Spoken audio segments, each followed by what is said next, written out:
With start करेंगे आज का सेशन। आज नहीं है 20 अगस्त, पेपर है 20 अगस्त को और उसमें अभी 2 महीने और 2-3 दिन ज़्यादा हैं। चलिए, इंक्लूसिव एजुकेशन की अगर हम बात कर रहे हैं, समावेशी शिक्षा 5 नंबर का टॉपिक है। इस बार अगर आप देखेंगे 6 से 7 क्वेश्चंस इंक्लूसिव एजुकेशन से 30 नंबर के पेपर में हैं। तो अब आप ये स्वयं समझ सकते हैं कि कितना इंपॉर्टेंट टॉपिक है और फिक्स रहे हैं 5 नंबर। 5 से कम में नहीं आता इंक्लूसिव एजुकेशन, 7 में आ जाए, 6 में आ जाए, वो एक अलग बात है। तो एक ही सेशन में इस बार जितने भी ऑनलाइन क्वेश्चंस आए हुए हैं, जो ऑनलाइन एग्जाम हुआ आपका 2023 वाला, सारी अलग अलग शिफ्ट से क्वेश्चंस निकाल करके आपके लिए मैं आपके सामने तैयार हूं। और नहीं जुड़े हैं तो अभी तक या नए व्यक्ति हैं, क्वेश्चन नंबर 1 देखिए और जवाब दीजिए। विच of the following statements is true about inclusive education, यानी समावेशी शिक्षा के बारे में कौन सा एक कथन है जो सही है। ये पढ़ना बहुत जरूरी है, सही लिखा है या सही नहीं लिखा है। सही नहीं लिखा होगा तो आंसर एकदम चेंज हो जाएगा, और अगर गलत लिखा होगा तो आंसर एकदम चेंज हो जाएगा। देखो, धर्मेंद्र यादव को पढ़ना नहीं है, कह रहे हैं आज मैम का बर्थडे है। हर दिन कोई ना कोई बर्थडे मना रहा होता है। देखिए इधर आइए, फटाफट से समझते हैं क्या कहानी है।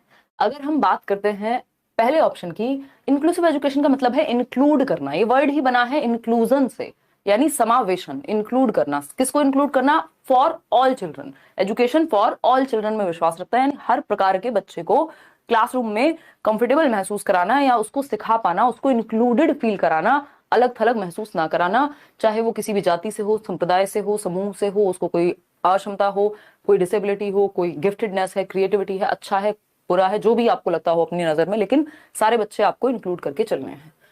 पहला ऑप्शन है, it is a system of education where in students with and without disability learn together. यानी एक एजुकेशन का ऐसा सिस्टम है जहां बच्चे जिनको डिसेबिलिटी है, कोई अक्षमता है, कोई ऑटिज्म हो सकता है, इसके अलावा आपका कुछ डिसलेक्सिया हो सकता है, किसी को विजुअल इंपेयरमेंट हो सकता है, दृष्टि बाधिता हो सकती है, किसी को हियरिंग इंपेयरमेंट हो सकता है। यानी डिसेबिलिटी वाले बच्चे भी हैं और डिसेबल्ड बच्चे भी हैं और एबल्ड बच्चे जिसको आप कह सकते हैं, या फिर हम ये कहेंगे विदाउट डिसेबिलिटी और डिसेबिलिटी, दोनों ही तरह के बच्चे एक क्लासरूम में सीख सकते हैं, उसको इंक्लूसिव एजुकेशन की क्लासरूम कहेंगे। बात एकदम सही है। बी ऑप्शन है, it is about ensuring participation of all children while removing exclusion, discrimination, barriers to learning and participation। यानी कि ये जो इंक्लूसिव एजुकेशन है, ये किस बारे में है? सभी प्रकार के बच्चों को इंक्लूड करने के बारे में है और एक्सक्लूजन को रिमूव करने के बारे में। एक्सक्लूजन क्या होता है या सेग्रीगेशन क्या होता है? कुछ बच्चों को एक्सक्लूसिव राइट्स दे दिया आपने वहां पे, या कुछ बच्चों को एक्सक्लूसिवली आप फेवर कर रहे हैं। एक्सक्लूसिव का मतलब है ना, वो एक्सक्लूसिव ऑफर्स आते हैं सेल पे, लेकिन बच्चों के लिए आप एक्सक्लूसिविटी नहीं लगा सकते कि आप 4 बच्चे तो आपके फेवरेट हैं, बाकियों को आप पसंद नहीं करते हैं। तो एक्सक्लूसिवनेस को हटाना है, यहाँ पे इंक्लूसिवनेस को लेकर के आना है। तो ये बात बिल्कुल सही है कि हर एक बच्चा पार्टिसिपेट कर सके और एक्सक्लूजन को हम हटा सकें, इंक्लूजन को ला सकें उसकी जगह। थर्ड ऑप्शन है, it views differences between children and adults as hindrances for learning. यानी कि ये जो अंतर है, भाई कोई भी 2 लोग सेम नहीं होते दुनिया में, जैसे 5 उंगलियां सेम नहीं होती या वॉटेवर, हम इस पे बहुत एक कॉमन डायलॉग है हमारे यहाँ चलता है इंडिया में। तो इसमें बच्चों व वयस्कों के बीच अंतर की सीखने में बाधक के रूप में नहीं देखा जाता। ये बात इन्होंने गलत कह दी कि जो अंतर है बच्चों के बीच में, जो डिफरेंसेस हैं, किसी बच्चे को किसी चीज में इंटरेस्ट होगा, किसी को किसी में होगा, उसको एक हिंड्रेंस की तरह नहीं, एक एसेट की तरह देखा जाता है। तो फर्स्ट और सेकंड, सबको सब कुछ सेम ही पसंद होगा। अगर डिफरेंसेस होंगे ही नहीं बच्चों में तो रोबोट्स बन जाएंगे, है ना, फिर मजा नहीं रहेगा जीने में। फर्स्ट और second is the right answer, यानी ए ऑप्शन में ऐसा है। बाकी थर्ड जो है वो सही नहीं है, तो जहां पे भी थर्ड है बाकी के 3 ऑप्शन में वो गलत हो जाएगा। ठीक, तो A option is the right answer. आगे बढ़ेंगे, क्वेश्चन नंबर 2 देखिएगा क्या कहता है भाई। क्वेश्चन नंबर 2 पढ़ते हैं एक बार और जवाब दीजिएगा आप भी कमेंट सेक्शन में, ठीक है। बताइए, अगर हम बात करते हैं क्वेश्चन नंबर 2 की, in a classroom of diverse children, यानी डाइवर्सिटी की बात हो रही है, यूनिटी इन डाइवर्सिटी, यानी विभिन्नता में एकता का जो सिद्धांत है उसको फॉलो करती है इंक्लूसिव एजुकेशन, या इक्विटी के प्रिंसिपल को फॉलो करती है आसमा। क्या इंक्लूसिव एजुकेशन, समावेशी शिक्षा। इक्विटी क्या है? समता का ध्यान रखें, हम बच्चे की नीड के अनुसार जाएं। इक्वालिटी क्या है? चाहे किसी के पैर में चोट लगी है, चाहे किसी की नहीं लगी है, दोनों को साथ दौड़वा देंगे, वो नहीं करना है। यहाँ पे इक्विटी के अनुसार जाना है, ठीक। तो in a classroom of diverse children, जहां विभिन्न प्रकार के या विविध बच्चों के कक्षा कक्ष में, with children from disadvantage communities a teacher should, कुछ बच्चे ऐसे भी होंगे जो हाशिए पर समुदाय जो है, हाशिए पर जो समुदाय है, यानी वो वंचित समूह के बच्चे होंगे, किसी भी रूप में वंचित रह गए हैं, चाहे वो आर्थिक रूप से हो, यानी इकोनॉमिक रूप से उतना पैसा नहीं है या घर की स्थिति खराब है, चाहे वो किसी कास्ट की वजह से ऐसा हुआ है समाज में, चाहे वो किसी भी आधार पे अगर वंचित रह गए हैं, हाइट, वेट, कोई बीमारी, कुछ भी हो सकता है ना। तो जो हाशिए पर ऐसी, यहाँ स्पेशली कम्युनिटीज की बात चल रही है, तो डिसएडवांटेज कम्युनिटी जो एक जगह से दूसरी जगह मूव करती रहती है, ऐसी भी कम्युनिटीज हैं, है ना। तो ये डिसएडवांटेज कम्युनिटी कही जा रही है, ट्राइब्स हो सकती हैं। अ टीचर शुड क्या करना चाहिए, इग्नोर कर देना चाहिए। इग्नोरेंस इज नॉट ब्लिस, यहाँ पे हम ये नहीं कह सकते। टीचर की फॉर्म में आपको बच्चे को समझना है और हर बच्चे तक पहुंचना है। बी ऑप्शन है work towards eliminating all cultural differences, यानी बच्चों में से कल्चरल डिफरेंसेस, सांस्कृतिक भिन्नताओं को ही खत्म कर दो और उनको रॉबर्ट्स बना दो, सारे एक जैसे दिखने चाहिए। ये भी गलत हो गया। Recognise that differences are not deficits, इसमें भी आप लोग बहुत गलत जवाब दे रहे हैं। पता नहीं आजकल आप लोग क्या खा पी रहे हैं या ज्यादा रिलैक्स्ड हो गए हैं, पेपर दूर है। ये पढ़ लो यार, ये सारे चैप्टर्स मैंने यूट्यूब पे भी कराए हुए हैं इस लेवल के, तो क्या आप आराम से इसको समझ पाए, है ना। क्यों दुखी हो जाते हो, ऐसे मत करो यार। बी ऑप्शन 49% लोग दे रहे हैं, कमाल कर दिया आप। सभी सांस्कृतिक भिन्नताएं मिटाने के लिए कार्य करना है। भाई मिटाना नहीं है, सांस्कृतिक भिन्नताओं के बावजूद या साथ उनको एक्सेप्ट करना है। यूनिटी इन डाइवर्सिटी, विविधता में एकता की बात करनी है। खत्म नहीं कर देना है कि जो भी मैंने सीखा घर से, जो भी मेरा मान लीजिए धर्म है, या मेरी जो भी रुचियां हैं, या जो भी कल्चरल डिफरेंसेस हैं, या जो भी कस्टम्स मेरे घर में फॉलो होते हैं, मान लीजिए मैं एक बच्चा हूं, तो आप उनको खत्म कर देंगे, सबके सबके यहाँ एक जैसा बना देंगे, वो तो पॉसिबल नहीं है ना। तो ये एक खराब बात होगी कि आपको कल्चरल डिफरेंसेस को एलिमिनेट नहीं करना, सेलिब्रेट करना है। समझ पा रहे हो, एलिमिनेट नहीं करना, हटाना नहीं है, सेलिब्रेट करना है। सब बच्चे एक दूसरे के साथ घुल मिल करके सीख सकें। Recognise that differences are not deficits, ये एकदम परफेक्ट बात है कि मानना चाहिए कि विभिन्नताएं कमियां नहीं है। यानी जो डिफरेंसेस हैं, भाई निशा को कोई और चीज पसंद हो सकती है, मुझे कोई और चीज पसंद हो सकती है, आप में से इतने सारे लोग हैं। खाने की भी अगर हम बात करें तो अलग अलग चीजें हमारी फेवरेट हो सकती है। अब ये जो डिफरेंसेस हैं ये कमियां नहीं है, कह रहे तुम तो ये खाती हो तुम तो कम हो गई, या तुम्हें तो ये वाला कलर पसंद है तो तुम ये कपड़े पहनती हो तो तुम अच्छी नहीं हो, या मैं अच्छी हूं या मैं अच्छी नहीं हूं तुम अच्छे हो। भाई डिफरेंसेस, अंतर है ये एक तरह का। घर में दो भाई बहन भी हैं, ट्विंस भी हैं, तब भी सारी चीजें सेम पसंद होंगी, सब सेम सब्जेक्ट में जो है इंटरेस्ट रखेंगे, या एक बच्चा जो है पढ़ने में बहुत अच्छा है, दूसरा भी होगा ही, जरूरी नहीं है। हो सकता है उसका किसी और क्षेत्र में इंटरेस्ट हो, या फिर वो अलग तरीके से सीखता हो, है ना। तो डिफरेंसेस को रिकॉग्नाइज करना है और उनको डेफिसिट नहीं मानना है, यानी कमी नहीं है वो कोई, कि बच्चे में ही कमी है, कोई फॉल्ट हो गया है, वैसा नहीं है।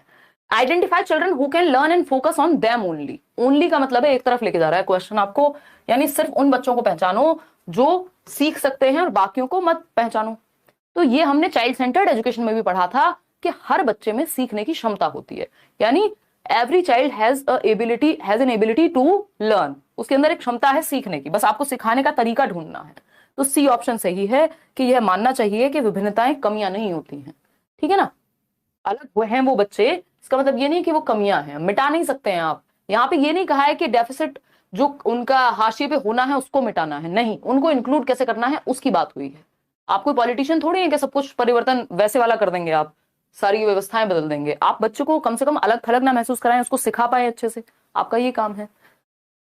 क्वेश्चन नंबर 3 देखिए, which of the following would promote learning in an inclusive classroom, यानी कैसा क्लासरूम, समावेशी कक्षा कक्ष, जहां सबको सिखाने की बात हो रही हो। एजुकेशन फॉर ऑल का नारा हम यहाँ पे लगाते हैं।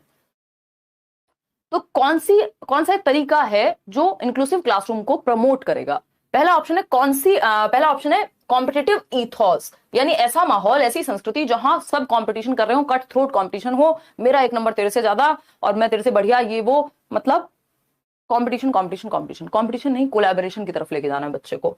कोलैबोरेटिव लर्निंग पॉजिटिव है। स्टैंडर्डाइज्ड इंस्ट्रक्शन नहीं, हमें डिफरेंशिएटेड इंस्ट्रक्शन चाहिए, अलग अलग बच्चे के इंटरेस्ट एप्टीट्यूड के अनुसार हम सिखाएंगे। स्टैंडर्डाइज्ड का मतलब होता है एक जैसा सभी के लिए, एक जैसा इंस्ट्रक्शन नहीं हो सकता, आप भेदभाव नहीं कर रहे हैं, इसका मतलब ये नहीं कि एक जैसा कर देना है सबका, जो भी हिसाब किताब है, पढ़ने का तरीका, वॉट। रिजिड असेसमेंट, रिजिडिटी तो भैया अपने आप में इतना नेगेटिव वर्ड है। फ्लेक्सिबिलिटी चाहिए हमें, आकलन करने के भी तरीके हमारे फ्लेक्सिबल यानी लचीले होने चाहिए। रिजिड या सख्त या ठोस नहीं होने चाहिए, जिनमें कोई परिवर्तन की संभावना ही ना बचे। तो कोलैबोरेटिव लर्निंग यहाँ सबसे बेहतर तरीका है कि समावेशी शिक्षा, यानी अलग अलग तरह के बच्चे होंगे और सबको आप इंक्लूड कर रहे हैं, कोलैब करके एक ग्रुप में मिक्स्ड एबिलिटी ग्रुपिंग होगी एक तरह की, कि आप मिक्स एबिलिटीज वाले बच्चों को सिखा रहे हैं, या मिक्स जो इंटरेस्ट है, किसी को किसी चीज में इंटरेस्ट है। एक बच्चा है आपके ग्रुप में जो व्हील चेयर से आता है, दूसरा बच्चा है जो गिफ्टेड है, तीसरा बच्चा है कोई और, उसको मान लीजिए विजुअली चैलेंज है। तो अलग अलग तरह के बच्चे एक ग्रुप में बैठे हुए हैं। क्वेश्चन नंबर 4 देखिए, which of the following are effective accommodations in the classroom environment as per the needs of students with locomotor disabilities. Locomotor disabilities का मतलब होता है वो डिसेबिलिटीज जो हड्डियों से रिलेटेड है, जिसमें मूवमेंट की क्षमता प्रभावित होती है बच्चे की, चलना फिरना दौड़ना भागना इन सब में दिक्कत हो सकती है। जो आपके क्या बोलते हैं उसको, बैसाखियों से आ रहा है कोई बच्चा, कोई व्हील चेयर पे हो सकता है, तो चलने फिरने या हड्डियों से रिलेटेड प्रॉब्लम इसमें लोकोमोटर में होती है, यानी मोटर एक्टिविटीज को करने में, गत्यात्मक एक्टिविटीज को करने में, चलने फिरने में या मूवमेंट वाली जो भी एक्टिविटीज होंगी या मूवमेंट होगा वो रेस्ट्रिक्ट हो जाएगा यहाँ पे। तो पहला ऑप्शन है provision of barrier free environment, यानी ऐसा एनवायरमेंट क्रिएट करें आप स्कूल में कि एक बच्चा जो स्ट्रेचर से आता है वो बेसिकली वो भी एक रैंप बना हुआ है स्कूल में सीढ़ियों की जगह, मतलब एक बच्चा जो चल नहीं सकता वो भी उसके थ्रू आ जाएगा, वो बैरियर नहीं बन रहा है एनवायरमेंट के, वो तो फर्स्ट फ्लोर पे जा ही नहीं पाएगा, जो व्हीलचेयर से आ रहा है वो भी जा पाएगा, जो बच्चा दौड़ के चला जाता है वो भी जा पाएगा। तो बैरियर फ्री एनवायरमेंट हो गया, यानी बाधा मुक्त वातावरण को सुनिश्चित करना कि आपके यहाँ अगर आप मेट्रो में भी जा रहे हैं तो बेशक अगर आप चल फिर नहीं सकते तब भी एक लिफ्ट का प्रावधान है, या और इस तरह की चीजें हैं। मेट्रो के अंदर भी आप देखते हैं कि एक स्पेस है जहां पे जो भी व्हील चेयर वाले व्यक्ति हैं या किसी को चलने फिरने में या लोकोमोटर डिसेबिलिटी है तो वो वहां उस रिजर्व्ड एरिया में खड़े हो सकते हैं या अपने आप को स्थापित कर सकते हैं उस समय के लिए। ठीक, तो ये एनवायरमेंट कैसा हुआ, बैरियर फ्री, रुकावट नहीं है, एनवायरमेंट रुकावट नहीं बन रहा, एटलीस्ट आपकी प्रॉब्लम के साथ एनवायरमेंट तो खराब ना हो, कॉन्ड्यूसिव एनवायरमेंट देना बच्चे को, जिसको हम सुगम्य वातावरण भी कह सकते हैं। धन्यवाद यशिका मेहता। देखिए बी ऑप्शन है ensure free movement by placing furniture in less restrictive manner. भाई फर्नीचर को ऐसे प्लेस मत करिए कि एक बच्चा जो चल फिर के नहीं जा सकता है या फर्नीचर को साइड में करके नहीं जा सकता उसको जाने को जगह ही ना मिले। जो क्लासरूम में सिटिंग अरेंजमेंट होता है ना, तो उतना स्पेस होना चाहिए सारी जो भी रोज हैं और कॉलम्स हैं उनके बीच में कि बच्चा मूव कर सके, वो बच्चा भी जिसको चलने फिरने में दिक्कत है अटक के गिरे ना कहीं। बात सही है। लेस रेस्ट्रिक्टिव मैनर का मतलब है कि कुर्सी मेज को कम प्रतिबंधात्मक तरीके से रखकर, यानी ऐसा सिटिंग अरेंजमेंट हो जहां फ्रीली मूव कर सके हर एक बच्चा। Follow multiple methods of assessment, भाई जब सिखाने के तरीके डिफरेंट होंगे तो आकलन के तरीके, टेस्ट करने के भी तरीके मल्टीपल हो सकते हैं। बात तो सही है। तो फर्स्ट सेकंड और थर्ड तीनों यहां सही हो जाते हैं। इसके साथ हम चलेंगे नेक्स्ट क्वेश्चन की तरफ। नेक्स्ट क्वेश्चन क्या है हमारा, क्वेश्चन नंबर है 5। क्या कहता है क्वेश्चन नंबर 5? क्वेश्चन नंबर 5 कहता है which of the following are typical indicators of creativity, यानी रचनात्मकता के विशिष्ट संकेतक, यानी किन संकेतों को देख करके ये आप मान जाएंगे कि ये जो है ये बच्चा रचनात्मक है या बच्चा क्रिएटिव है। फटाफट से बताइएगा। लड्डू क्वेश्चन है ना, बिल्कुल तालेब तालेब, क्योंकि आप पढ़ रहे हैं पहले से। इसमें भी इतनी गलतियां कर रहे हैं लोग, अभी तो 5 ही क्वेश्चन हुए हैं। तो which of the following are typical, laddoo ही लगेगा क्वेश्चन अगर कॉन्सेप्ट क्लियर है और सही से पढ़ के समझ रहे हैं क्वेश्चन को। बस 2 ही चीजें चाहिए। निम्नलिखित में से कौन सा रचनात्मकता के विशिष्ट संकेतक को कौन से हैं? नीड फॉर रिपीटेड प्रैक्टिस, यानी बार बार प्रैक्टिस कराते रहो, जिसको ड्रिल एंड प्रैक्टिस कह देते हैं। ये सुनने में अच्छा लगता है लेकिन रचनात्मकता का मतलब है कुछ डिफरेंट करना। यहाँ पे प्रैक्टिस और रिपीटेड प्रैक्टिस, अंतहीन प्रैक्टिस की आवश्यकता उतनी नहीं होती। इनेबिलिटी टू कॉन्सेंट्रेट, यानी बच्चा जो है कॉन्सेंट्रेट ही नहीं कर सकता, तो ये तो नहीं है, ऐसा तो नहीं है। क्रिएटिव बच्चा कॉन्सेंट्रेट कर सकता है, तभी वो कुछ नया सोचेगा। रिस्क टेकिंग बिल्कुल जरूरी होती है कुछ नया कुछ डिफरेंट करने के लिए। फ्लेक्सिबिलिटी, लचीलापन, एक आइडिया काम नहीं किया दूसरा नहीं तो तीसरा। इंटॉलरेंस फॉर बोर्डम, बिल्कुल सही बात है कि जो व्यक्ति क्या है बोरियत के लिए असहिष्णु है, यानी बोर नहीं हो सकता, कुछ नया चाहिए उसको टाइम टाइम पे।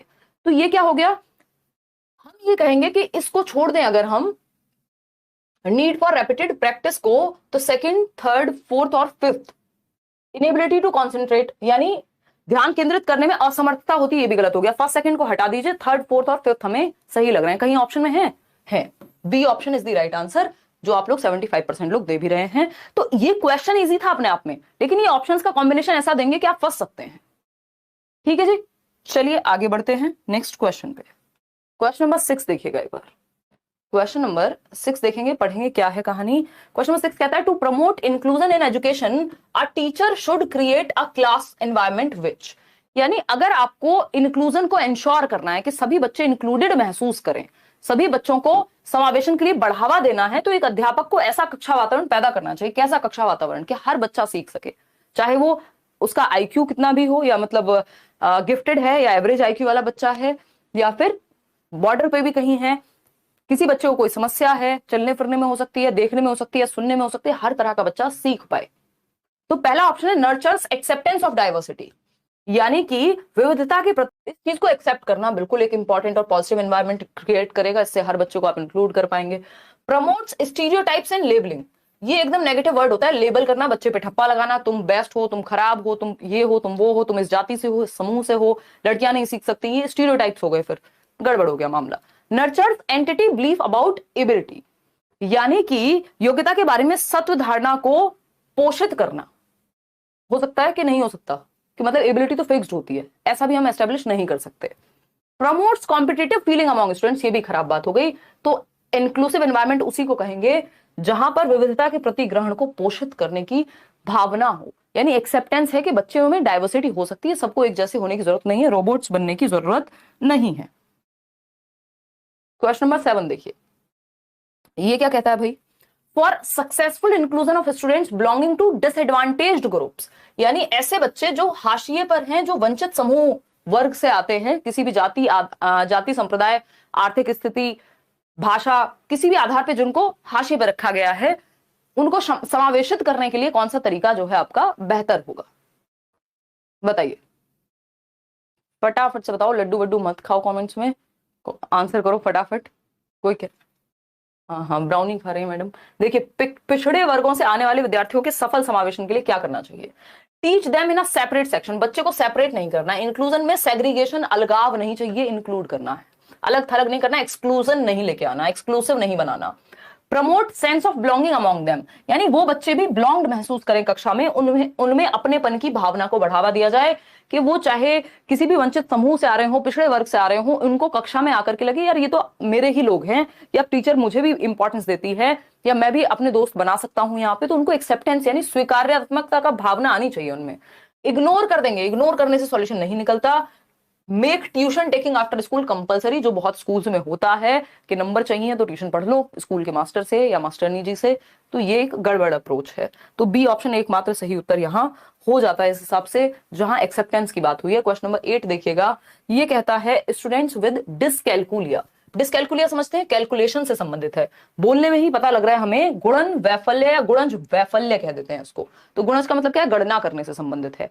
डिसकैलकुलिया मतलब, डिस का मतलब होता है डिसफंक्शनैलिटी, यानी ठीक से फंक्शन ना कर पाना किसी चीज का, और कैलकुलिया का मतलब कैलकुलेशन से है यहाँ। तो गणना करने में समस्या है, और गणना करना कहाँ आता है, गणित में आता है। तो वो बच्चा जिसको डिसकैलकुलिया है, उसको कहाँ चैलेंज महसूस होगा, चुनौती कहाँ महसूस होगी, गणित में होगी ऑफकोर्स। एंड डिस्प्रेक्सिया थोड़ी एक रनिंग वगैरह में होगी, ड्राइंग में होगी, वो मोटर स्किल्स में डिस्प्रेक्सिया में ऐसा हो जाता है, सिंगिंग का हमने कोई डिसऑर्डर ऐसा सच पढ़ा नहीं है, तो गणित में है यहाँ पे जो बात है। डिसकैलकुलिया कैलकुलेशन से जोड़ सकते हो, कैलकुलेशन कहाँ होती है, गणित में हो सकती है।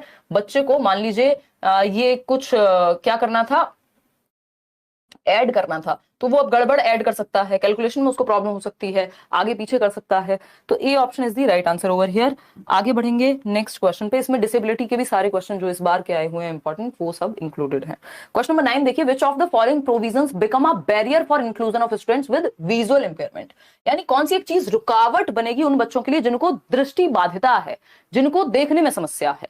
Braille books, Braille books Louis Braille ने बनाई थी, और बुक्स नहीं बेसिकली ब्रेल लिपि जो है, ब्रेल स्क्रिप्ट जो है, जिसको टच करके उभरे हुए डॉट्स होते हैं, 6 डॉट बेस्ड होती है, और जिसको आप टच एंड फील करके पढ़ सकते हैं, टेक्टाइल मटेरियल भी कह सकते हैं, यानी जिसको टच और फील किया जा सके। ब्रेल, ये दोनों बहुत पॉजिटिव बातें हैं उन बच्चों के लिए जिनको दृष्टि बाधिता है या विजुअली चैलेंज्ड हैं या देख ही नहीं सकते बिल्कुल। तो ब्रेल लिपि भी इंपॉर्टेंट है, टेक्टाइल मटेरियल भी इंपॉर्टेंट है, क्योंकि वो टच और फील कर पाएंगे। असिस्टेंस ऑफ स्क्राइब, यानी स्क्राइब आप समझते हैं ना, लिपिक की मदद, भाई जो बच्चा देख नहीं सकता तो वो अपने साथ एक स्क्राइब लेके जा सकता है जो लिख दे उसके लिए और वो बोल दे, सही है, ये भी पॉजिटिव बात है, कोई दिक्कत नहीं है, इससे भी इंक्लूड होगा, विजुअल इंपेयरमेंट वाला बच्चा है, हेल्प मिलेगी उसको। लेकिन रिटर्न एग्जाम्स ऐसे बच्चों के लिए बिल्कुल भी लाभकारी नहीं माने जाएंगे, क्योंकि जिस बच्चे को देखने में पहले ही समस्या है, जिस बच्चे को देखने में समस्या है या बिल्कुल नहीं देख सकता, उसको रिटर्न एग्जाम्स देंगे, तो रिटर्न एग्जाम्स तो बिना देखे नहीं लिखे जाते, है ना। तो रिटर्न एग्जाम्स जो है वो सबसे खराब तरीका होगा यहाँ, तो ये एकदम खराब तरीका है, ये बैरियर बन जाएगा, रुकावट बन जाएगा बच्चे के सीखने में, जो बच्चे को देखने में समस्या है। क्वेश्चन नंबर 10 देखिएगा, विच of the following is a typical characteristic of students with autism, autism वाले बच्चे को, स्वालीनता बोलते हैं हिंदी को ऑटिज्म में, विद्यार्थी को, और स्वालीनता गृहित विद्यार्थी में क्या देखा जा सकता है, कौन सा गुण पाया जा सकता है। पहला ऑप्शन है रेपिटेटिव बिहेवियर, बार बार बार बार सेम बात को रिपीट करेगा, या फिर रेपिटेटिव बिहेवियर, स्टीरियोटिपिकल बिहेवियर भी इसको हम कह सकते हैं, या फिर बी ऑप्शन है कॉग्निटिव फ्लेक्सिबिलिटी, यानी फ्लेक्सिबल होगा। हाई ये होगा क्रिएटिविटी वाले बच्चे में, ये जो विशेषताएं हैं अलग अलग बच्चों की। हाई कम्युनिकेबल स्किल्स ये गिफ्टेड बच्चे में भी हो सकती हैं। Urge for frequent changes in routine, ये ऐसा नहीं होता, बल्कि ऑटिज्म वाला बच्चा ज्यादा रूटीन में चेंजेस बर्दाश्त नहीं कर पाता, फ्रिक्वेंट चेंजेस नहीं चाहिए। अगर उसके एनवायरमेंट में बहुत ज्यादा परिवर्तन होता है, हर रोज नए लोग आकर के बैठ रहे हैं उसके रूम में, आज एक चीज से दूसरी चीज इधर उधर कर दी जा रही है, उसके दिमाग में डिस्टर्बेंस होता है। उसको अपनी जो एनवायरमेंट की सेटिंग है वो स्टेबल चाहिए, ठीक है ना। तो ये पुनरावृत्तीय व्यवहार है, एकमात्र यही चीज सही है, बाकी सारे ऑटिज्म के बारे में बिल्कुल भी सही नहीं है। तो रेपिटेटिव बिहेवियर, इसको दूसरे शब्दों में एक बार D2+B में भी ये पूछ लिया गया था, स्टीरियोटिपिकल बिहेवियर भी कहते हैं। स्टीरियोटिपिकल का मतलब क्या है? रेपिटेटिव है, वो चीज चली आ रही है। स्टीरियोटिपिकल का मतलब क्या है? रूढ़िबद्ध हो गई है, बार बार बार बार सेम चीज वो रिपीट करेगा अपने व्यवहार में, अपने भाषा में। तो पुनरावृत्तीय व्यवहार बहुत होता है ऑटिस्टिक बच्चे में। ये एक तरह की डेवलपमेंटल डिसऑर्डर हो गया कि जन्म से ही पता लग जाता है, मतलब जीवन के शुरुआत के 5-6 साल के अंदर। क्वेश्चन नंबर 11 देखिएगा एक बार, इसमें माय नेम इज खान वाला एग्जांपल आप ले सकते हो, उनको कोई और स्पेसिफिक था बट इसी के अराउंड कुछ एक डिसेबिलिटी थी। क्वेश्चन नंबर 11 देखिए, Reshma started to read independently, यानी रेशमा एक बच्ची है जिसने स्वतंत्र रूप से पढ़ना शुरू कर दिया, किस उम्र में? 3 साल की उम्र में, at the age of 3 years, and has read every book she could get her hands on. जो भी किताब उसको मिलती थी घर में, भाई की, बहन की, चाचा की, मम्मी की, जो भी जिसकी भी किताब उसको जहां मिलती थी वो फटाफट से पढ़ना शुरू कर देती थी। Reshma is showing characteristics of, किस चीज के? 3 साल की उम्र में। यहां हम कह रहे हैं जो हमारा FLN है, foundational literacy and numeracy, government कह रही है कि भैया 9 साल की उम्र तक कम से कम पढ़ना लिखना और बेसिक अर्थमेटिकल स्किल्स सिखा दो बच्चे को, क्योंकि उस उम्र तक भी नहीं आ पा रही है, कई बच्चों में कक्षा 3 तक भी नहीं आ पा रही है, और यहाँ ये 3 साल की उम्र में पढ़ना शुरू कर दे रही है, मतलब समय से पहले है। समय से पहले मतलब मेंटल एबिलिटी बाकी बच्चों से शायद ज्यादा है, तो इसको गिफ्टेडनेस कहते हैं। ऑटिस्टिक बच्चे को तो अपने एनवायरमेंट में सेटल करने में दिक्कत होगी। डिसलेक्सिया पढ़ने से संबंधित एक विकार है, तो डिसलेक्सिया कैसे होगा भाई बच्चे को जो फटाफट से पढ़ ले रहा है सब कुछ। इंटेलेक्चुअल डिसेबिलिटी, कोई बौद्धिक अक्षमता, बौद्धिक अक्षमता होगी, तो ये तो लक्षण किस चीज का है कि बच्चे में कुछ विलक्षणता है, कुछ गिफ्टेड है वो, है ना। तो प्रतिभाशीलता है, अपनी उम्र से आगे चल रहा है, ठीक है, बी ऑप्शन। IQ क्या होगा? 130+ भी कह सकते हैं। क्वेश्चन नंबर 12 देखिएगा, थोड़ा सा लेंदी है बट जवाब दीजिएगा। इतने क्वेश्चंस करेंगे आज 45, तो अपनी मोटिवेशन को बना करके रखना है, अपना जो सिटिंग का पेशेंस है। कई लोग 45 क्वेश्चन एक साथ बैठ के नहीं कर सकते, वो 150 क्वेश्चन क्या करेंगे पेपर में एक साथ, फिर समस्या होगी आपको, वहां फिर ध्यान जो है आपका इधर उधर चला जाएगा। बी ऑप्शन 74% लोग कह रहे हैं, विच of the following statements about inclusion is not correct, यानी समावेशन के बारे में कौन सी बात सही नहीं है। पहला ऑप्शन है, it regards inclusion and exclusion as connected processes, यानी जो समावेशन है वह इंक्लूजन और एक्सक्लूजन को कनेक्टेड मानता है कि कुछ बच्चों को अलग कर दो, कुछ को साथ ले आओ, ये इंक्लूजन है और इसी को कनेक्शन कहेंगे। नहीं, inclusion is focused on adapting the curriculum for a specific group of students who are disabled. अच्छा sorry, it regards inclusion and exclusion as connected processes, यानी यह समावेशन व अपवर्जन को परस्पर जुड़ी प्रक्रियाओं के रूप में देखता है, कि मतलब अगर आप एक्सक्लूसिव और इंक्लूसिव करोगे, ठीक है मान लिया हमने, देखता होगा नहीं भी देखता होगा, बट बिल्कुल गलत इसको एकदम से नहीं कह सकते हम कि एकदम खराब बात हो गई। फिर देखते हैं, inclusion is focused on adapting the curriculum for a specific group of students who are disabled. अब ये बात निश्चित रूप से गलत है। इसमें आप कह सकते हो कुछ हद तक इंक्लूडेड है कि आप बच्चों को बिल्कुल एक्सक्लूसिव फील करा दो और इंक्लूजन को लेकर के आओ, हालांकि 2 इंडिपेंडेंट प्रोसेसेस हैं, बट ये एक क्लास में भी हो सकता है ऐसा कि इंक्लूसिव में भी आप एक्सक्लूसिव फील करा दे रहे हो बच्चे को, पॉसिबिलिटी है।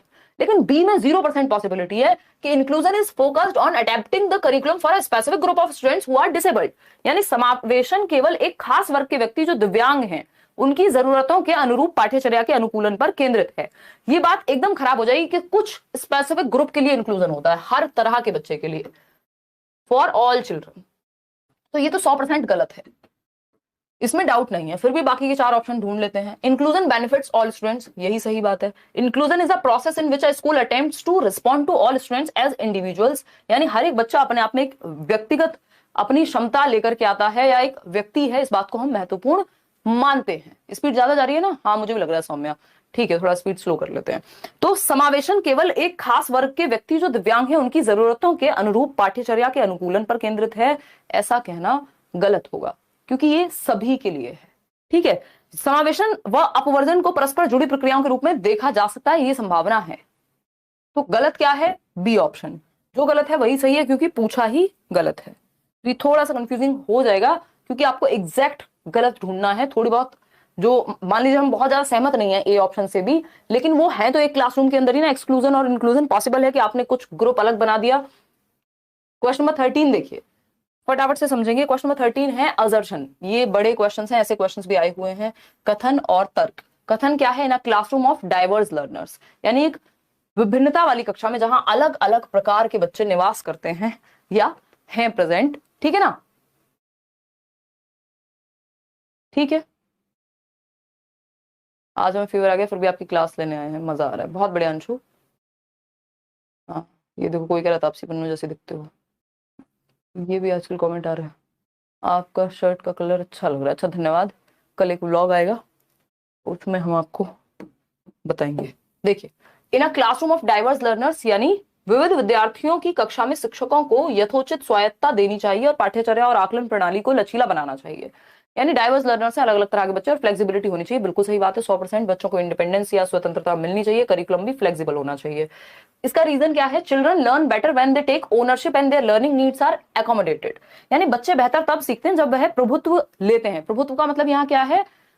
ऑटोनॉमी, फ्रीडम उनको महसूस हो रही है और ओनरशिप ले रहे हैं अपने काम की, कि वो जिम्मेदार हैं कि बेटा ये वाला असाइनमेंट कल करके लाना है, ये वाली एक्टिविटी खुद से करके दिखा दो एक बार, है ना? उनकी लर्निंग नीड्स को भी हम ध्यान में रख पा रहे हैं। तो ये बात एकदम सही है, दोनों ही बातें सही है। Both A and R are true and R is the correct explanation of A. इसलिए हम कहेंगे कि ए ऑप्शन यहाँ सही है। दोनों बातों में से कुछ भी गलत नहीं है और दोनों एक ही दूसरे के बारे में बात कर रहे हैं। क्वेश्चन नंबर 14 देखिएगा एक बार। ये कहता है which of the following is an example of. किस चीज का एग्जाम्पल पूछा है? Assistive technology to aid mobility, यानी कौन सा उदाहरण सहायकी तकनीकी का इस्तेमाल करते हुए विद्यार्थियों को गतिशीलता में मदद करेगा। गतिशीलता समझ रहे हो? मोबिलिटी, एक जगह से दूसरी जगह मूव करने की जो क्षमता है उनको, उसको प्रमोट करेगा।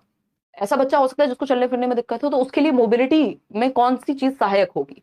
वॉकिंग स्टिक, यानी कि छड़ी, जो छड़ी लेकर के चलते हैं वो, या ब्रेल सिस्टम। मोबिलिटी की बात हो रही है, यानी बच्चे को चलने फिरने में समस्या होगी, हमें मोबिलिटी बढ़ानी है, तो ब्रेल सिस्टम से मोबिलिटी नहीं बढ़ जाती है। हियरिंग एड से मोबिलिटी नहीं बढ़ जाएगी, कान में ही लग जाएंगे। मैग्नीफाइंग ग्लास से कोई चीज आप देख सकते हैं बड़े लेंस में, बट मोबिलिटी नहीं बढ़ जाएगी उससे। तो वॉकिंग स्टिक, यहाँ पे आपका व्हील चेयर हो सकती थी, कोई भी ऐसा साधन जिससे मोबाइल हो सके बच्चा या थोड़ा सा गतिशील हो सके, चल फिर सके, एक जगह से दूसरी जगह जाने में उसको आसानी हो। तो A option is the right answer, जो कि 74% लोग दे भी रहे हैं। क्वेश्चन नंबर 15 देखिएगा। पूछा है कौन सी एक स्ट्रेटेजी है। मुझे लग रहा है वो वाला जो ऑप्शन था ना, उसमें दोनों सही है। ऐसे आज 2-3 क्वेश्चन हैं जिसमें सीटेट ने खुद 9 दे दिया है जवाब, मतलब फ्री का नंबर मिला है उसमें, क्योंकि 2 ऑप्शन सही है या 2 ऑप्शन गलत है। तो वो जो क्वेश्चन हम कर रहे थे उसमें ए ऑप्शन भी गलत होने की पूरी पूरी संभावना है, लेकिन उन्होंने वो उसमें फिर फ्री नंबर दिया है। ये मुझे अभी याद आया जब मैं आपसे ये डिस्कशन कर रही थी। Which of the following is not an effective strategy to engage students with visual challenges, यानी दृष्टिबाधित बच्चों को इंक्लूड करने के लिए कौन सी एक प्रभावी तकनीक नहीं है? बताइएगा। पहला ऑप्शन है provide least restrictive environment in the classroom, यानी कैसा कक्षा में वातावरण हो कम प्रतिबंधात्मक, यानी बच्चे को समस्या कम से कम हो, उसको आगे बिठा रहे हैं जिसको देखने में समस्या है, ब्रेल लिपि का इस्तेमाल कर रहे हैं, कोई और टेक्नोलॉजी हो सकती है जिसका आप इस्तेमाल कर रहे हैं। Go slow ma'am. अच्छा ठीक है पवन।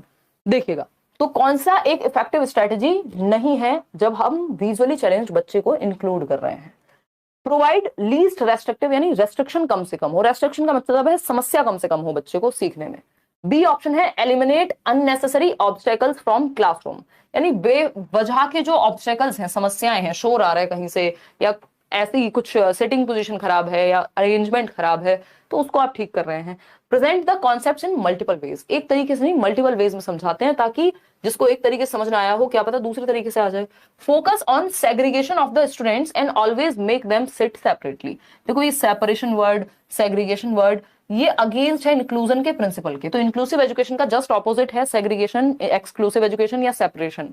अलग थलग नहीं करना होता। तो कौन सा तरीका इफेक्टिव नहीं है? तो यही है वो ऑप्शन डी ऑप्शन। 71% लोग विद्यार्थियों के पृथकीकरण को ध्यान में रखकर उन्हें हरदम अलग बिठाना, ये क्या हो गया? यही एक गलत तरीका है बच्चों के साथ डील करने का। वो बच्चे जो विजुअली चैलेंज्ड है या कोई भी बच्चा यहाँ पे जिसको अलग थलग कर रहे हैं, वो गड़बड़ ही हो जाता, चाहे क्वेश्चन किसी पे भी आ जाता।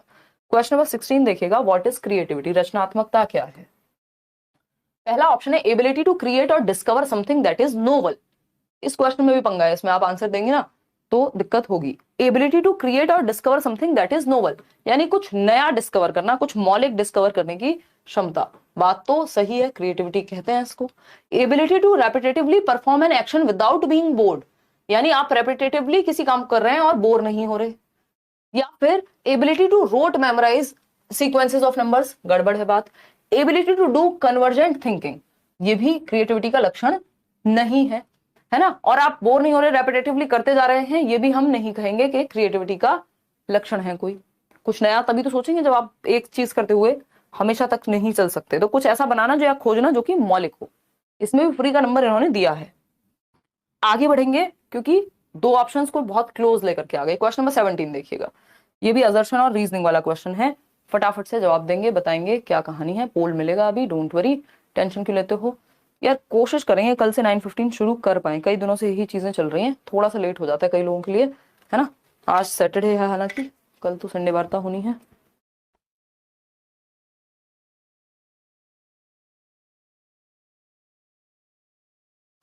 देखिएगा एक बार, खाओ खाओ। क्या कौन से होते हैं वो 36 पकवान, कितने वो ले आए तुम्हारे लिए? 56, वॉट। चलो आ जाओ एक बार। तो अगर हम बात करते हैं असर्शन यानी कथन की और इसके रीजन की, देखते हैं क्या सही होगा। In order to cater to the needs of students belonging to diverse socio economic backgrounds, a teacher should adopt standardized curriculum, यानी अलग अलग तरह के बच्चों को डील करने के लिए एक ही तरीके का करिकुलम अपनाना चाहिए, जिसको हम स्टैंडर्डाइज्ड या मानकीकृत क्या कहते हैं, पाठ्यचर्या कहते हैं। तो ये एकदम खराब तरीका हो जाएगा, क्योंकि हमें फ्लेक्सिबल करिकुलम चाहिए, तो ये बात तो गलत होगी। Standardized curriculum takes care of all kinds of individual differences, बिल्कुल भी नहीं है। इंडिविजुअल डिफरेंसेस के लिए फ्लेक्सिबल करिकुलम चाहिए, तो ये भी फॉल्स है। तो दोनों ही गलत हैं। D option is the right answer, जो कि आप लोग आराम से दे पा रहे हैं। 52% लोग, आधे लोग इसको भी गलत दे रहे हैं, 48% लोग। क्वेश्चन नंबर 18 देखिएगा और समझिएगा क्या पूछा है आपसे। For successful inclusion of students belonging to scheduled tribe, यानी एसटी ट्राइब से कोई अगर बिलोंग करता है तो उनको इंक्लूड करने के लिए, क्योंकि वो किसी ना किसी रूप में वंचित रहे हैं, तो उनको इंक्लूड करने के लिए कौन सा तरीका सही होगा। आप बैठ कर खा रही हैं मैडम आराम से, कोई हंस रहा है मेरे 36 पकवान पे। अब नहीं यार, ध्यान कहीं और है, नहीं आ रहा है यार, क्या हो गया। देखो, अनुसूचित जनजाति यानी एसटी के विद्यार्थियों के समावेशन को सफल बनाने के लिए क्या महत्वपूर्ण है। Teach in the language preferred by the dominant group, यानी कि प्रमुख समूह, जो कक्षा में सबसे ज्यादा डोमिनेंट ग्रुप है उसकी भाषा में पढ़ाओ। बात हो रही है यहाँ कि जो बच्चे वंचित हैं उनके लिए क्या करोगे, तो ये तो एकदम खराब तरीका हो गया। आपने वो ग्रुप जो ज्यादा, जिस मान लीजिए 50 बच्चे हैं उसमें से 40 बच्चे हैं किसी एक ग्रुप के, तो आप डोमिनेंट ग्रुप को ही पढ़ाए जा रहे हैं, जो वंचित समूह है उस पर ध्यान ही नहीं है, तो ये तो खराब तरीका है। इग्नोर कर देंगे कल्चरल नॉलेज को उनकी, बिल्कुल खराब तरीका है। जो भी बच्चा घर से लेके आता है उसको महत्व दिया जाता है, उसकी भाषा हो, उसका कल्चर हो, उसकी जाति हो, उसका कुछ भी हो, आप एक्सेप्टेंस लाते हैं उस चीज को लेके। Provide educational materials developed in their local language, बिल्कुल सही बात है। जो उनकी लोकल स्थानीय भाषा होगी उस मटेरियल को भी आप प्रोवाइड करा सकते हैं, ताकि वो कंफर्टेबल महसूस करे, एलियन महसूस ना करे आपकी कक्षा में। Maintain social distance between school and their community, ये एकदम खराब बात हो गई कि उनकी कम्युनिटी और स्कूल में अंतर इतना कर दो कि वो कनेक्ट ही ना कर पाए, अपनी रियल लाइफ से कुछ जुड़ ही ना पाए। जबकि उनकी भाषा में अगर मटेरियल होगा तो हम एक्सेप्ट कर रहे हैं उनको, और आसानी से समझाने में या समझने में उनको मदद मिलेगी। तो क्वेश्चन नंबर 18 का सी ऑप्शन। क्वेश्चन नंबर 19 देखिएगा एक बार। Students with dyslexia are likely to, यानी वो बच्चे जिनको डिसलेक्सिया है, क्या संभावना है वहां पे। एक क्वेश्चन डिसलेक्सिया पे हर बार आता है। पहला ऑप्शन है show eagerness to write long essays, ऐसे बच्चों को आप कहिए कि बेटा लंबे लंबे एसेज लिखो, निबंध लिखो। हैव एडवांस्ड वोकैबुलरी, बहुत वोकैबुलरी इनकी स्ट्रांग होती है। Comprehend text with much ease, आसानी से देखते ही पढ़ के समझ जाते हैं। या फिर बी रिलक्टेंट टू रीड, तो ये अनैच्छिक होते हैं, अनिच्छुक होते हैं पढ़ने के लिए, क्योंकि ये पठन संबंधी विकार है डिसलेक्सिया। पढ़ने के अराउंड बच्चे को एंजाइटी या उसको अच्छा नहीं लगता, वो पढ़ना नहीं चाहता। वोकैबुलरी ये अच्छी नहीं होगी, ऐसे लिखना तो दूर की बात है, क्योंकि पढ़ना अच्छे से नहीं जानता या पढ़ने में समस्या होती है, तो लिखने में भी समस्या होना लाजमी है। क्योंकि जो बच्चा पढ़ता 100 को वॉज है, वो लिखेगा थोड़ा ही वॉज को 100, वो तो 100 को वॉज ही लिखेगा। तो comprehend text with much ease, ऐसा नहीं है, इनको समझने में भी समस्या होगी, क्योंकि पढ़ने में ही समस्या है, तो कॉम्प्रीहेंड बिना पढ़े कैसे करोगे। तो ये रिलक्टेंट होते हैं पढ़ने के लिए, अनिच्छुक होते हैं डिसलेक्सिक बच्चे। वो याद कीजिए तारे जमीन पर वाला एग्जाम्पल, जिसमें हमने बात की थी किस चीज की, कि आप उस मूवी में देखते हैं कि उनके टीचर जो है, जो वो बच्चा था ईशान अवस्थी, उसको खड़ा करते हैं पढ़ने के लिए और वो बहुत घबरा जाता है, पसीने आने लगते हैं, अजीब सी स्थिति हो जाती है पढ़ने के नाम पे, क्योंकि पढ़ने के अराउंड इनको एंग्जाइटी होती है। ये रिवर्स में पढ़ते हैं या ठीक से नहीं पढ़ा जाता है ना, 9 को 6 पढ़ सकते हैं, 6 को 9, बी को डी, है ना, पहचानने में भी इनको लेटर जो है समस्या होती है। ठीक है ना, ठीक है, क्लियर है बात। देखिए, हाँ बताइए एक बार।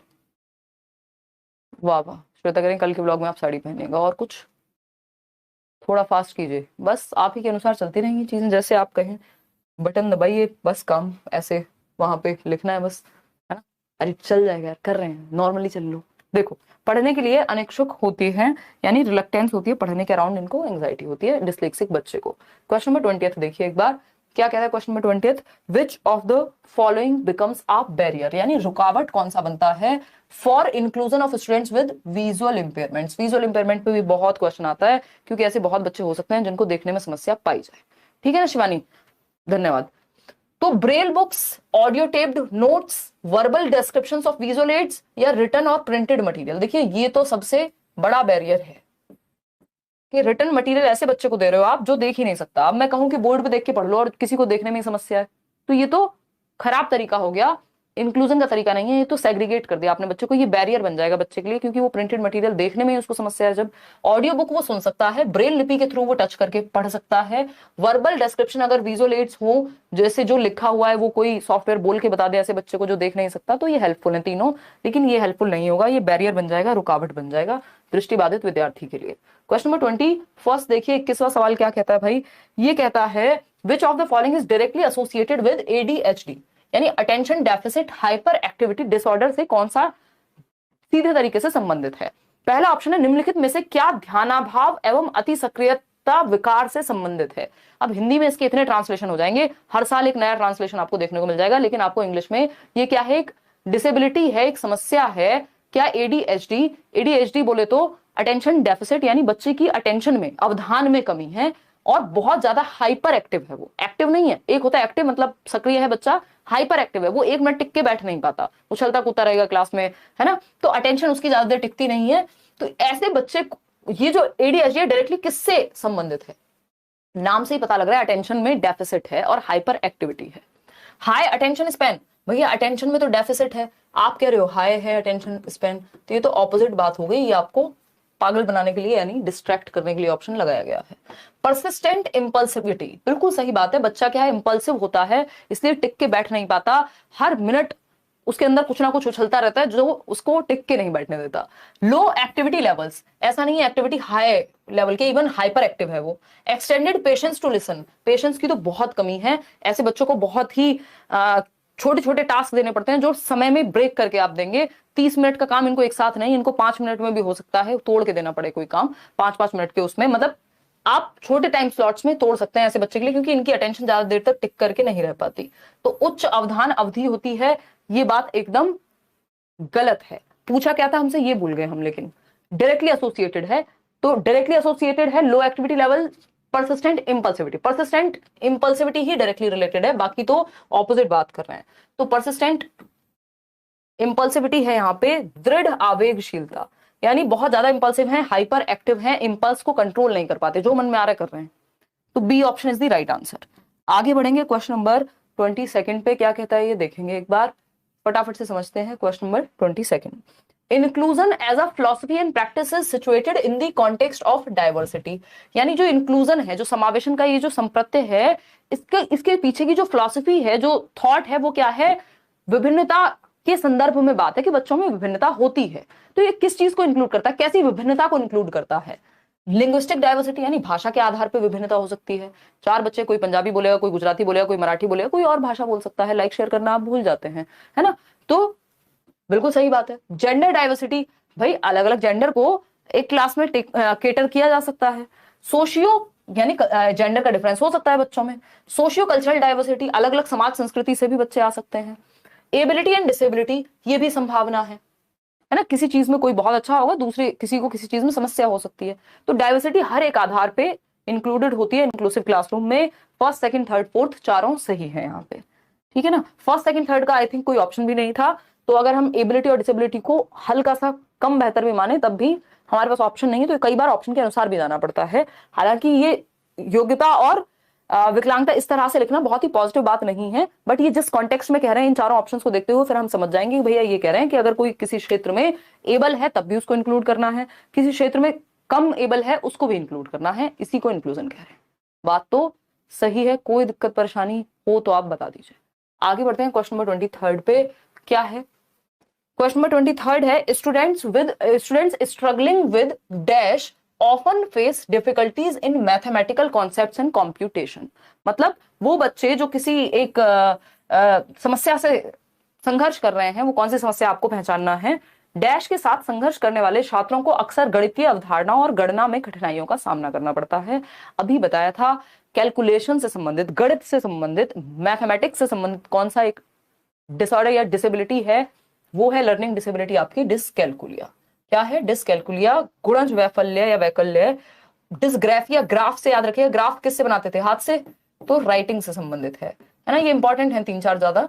राइटिंग से वैसे भी बहुत सारे हैं लेकिन ये ज्यादा इंपॉर्टेंट। डिसलेक्सिया रीडिंग से संबंधित है, कई बार रीडिंग राइटिंग दोनों एक साथ आ जाते हैं, तो रीडिंग तो मेजर है इसमें।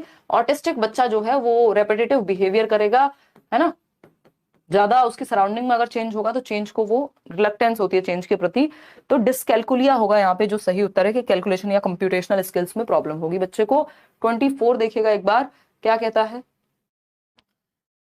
N assistive technology to aid vision, यानी देखने में सहायता करने के लिए। एड का मतलब क्या? टीचिंग एड, मतलब टीचिंग में, शिक्षण में शिक्षण सहायक सामग्री को टीचिंग एड कह रहे हैं।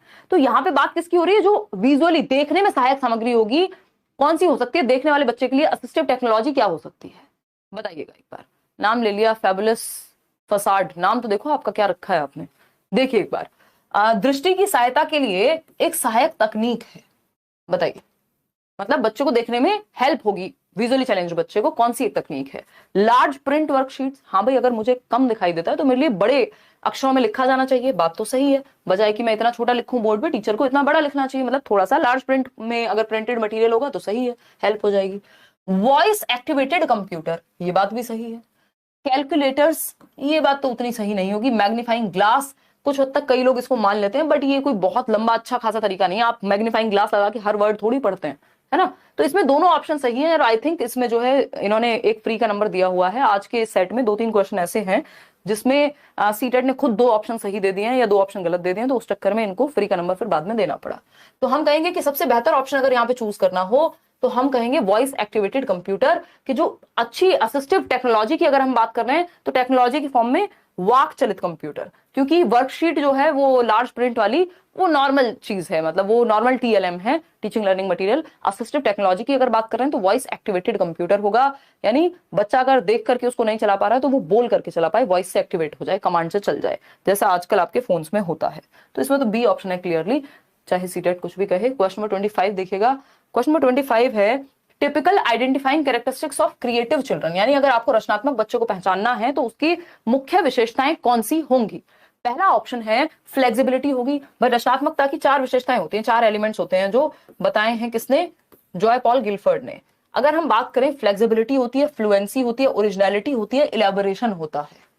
फ्लेक्सिबिलिटी क्या है? एक आइडिया काम नहीं करेगा, दूसरा आइडिया। फ्लुएंसी क्या है? इतने नंबर ऑफ आइडियाज हैं, बहुत सारे आइडियाज आते हैं, एक ही आइडिया नहीं है, उसमें से कुछ ट्राई करते रहेंगे। ओरिजिनलिटी है, मौलिक विचार होगा, किसी का कॉपी पेस्ट नहीं कर दिया कि अच्छा लेट्स लर्न पे ये हुआ है चलो हम भी यही डालते हैं, है ना, यही कर लेते हैं जैसे यहाँ होता है, ऐसा हो सकता है।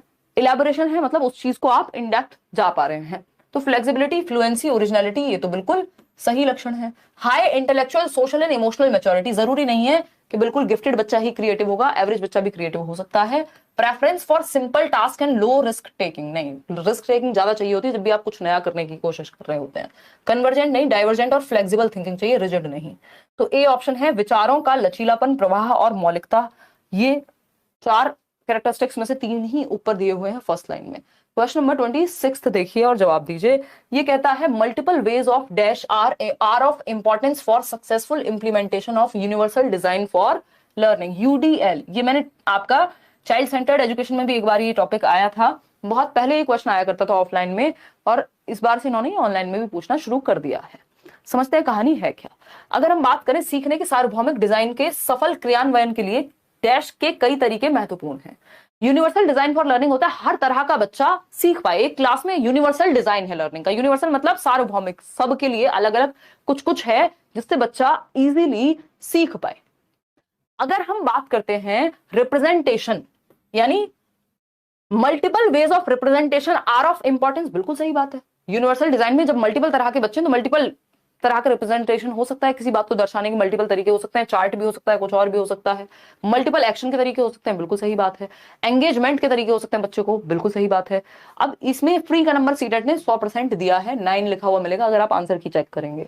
लेबलिंग नहीं हो सकता, लेबल नहीं कर सकते आप बच्चे को। तो इसमें कहानी क्या हो गई कि 3 ऑप्शन पॉजिटिव दे दिए, तो इनको ना ये पूछना जब था तो इसमें नॉट लगा देना था कहीं। सक्सेसफुल या क्रिएटिविटी के लिए भी कई बार ऐसा एक क्वेश्चन था, तो नॉट लगा देना था कि यूनिवर्सल डिजाइन के लिए कौन सा एक तरीका इंपॉर्टेंट नहीं होगा, तो लेबलिंग हो जाता है यहाँ आंसर। बाकी के तीनों ठीक है, तो इसलिए इसमें क्या हुआ है, फ्री नंबर मिला है। इसमें तीनों आंसर सही है, चाहे आपने रिप्रेजेंटेशन लगाया हो, एंगेजमेंट लगाया हो, एक्शन लगाया हो।